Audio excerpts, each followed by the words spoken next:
অদ্য 21/4/2025 খ্রিস্টাব্দ তারিখ রাত্রি 12:45 ঘটিকার সময় আমাদের পাবনা ডিবির এসআই নিরস্ত্র মোহাম্মদ মহিদুল ইসলামের নেতৃত্বে 10 জনের একটি টিম হেমায়েতপুর ইউনিয়নের মোরস্ত কাশীপুর বাজার এলাকায় একটি অভিযান পরিচালনা করে। উক্ত অভিযান পরিচালনায় তারা মাদক ব্যবসায়ী মোহাম্মদ জাহিদ হাসান রানাকে তার দেহ থেকে 50 পিস ইয়াবা উদ্ধার করে এবং তাকে আটক করে।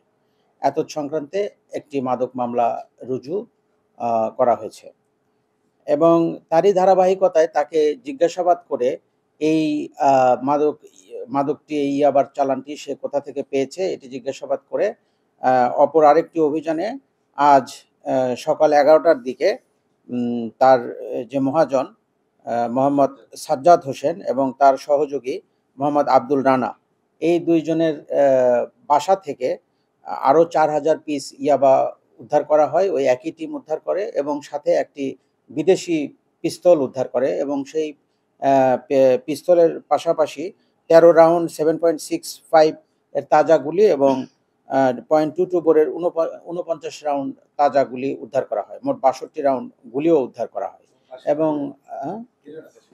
এবং 80 গ্রাম হেরোইন উদ্ধার করা হয় তাদের কাছ থেকে।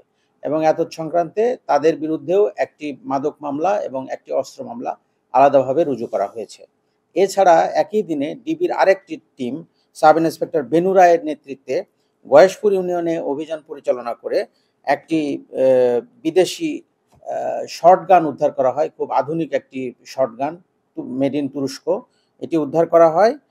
তার বাসার ভিতরে অভিযান পরিচালনা করে তার বাসায় ব্যবহৃত হচ্ছে যে বিছানায় থাকে সেই বিছানার তোষকের নিচ থেকে তার দেখানো মতেই এটি উদ্ধার করা হয় এবং সেখানেও 5 রাউন্ড শটগানের গুলিও উদ্ধার করা হয় এবং এতদ সংক্রান্তে তার বিরুদ্ধে অস্ত্র আইনে মামলা রুজু করা হয়েছে।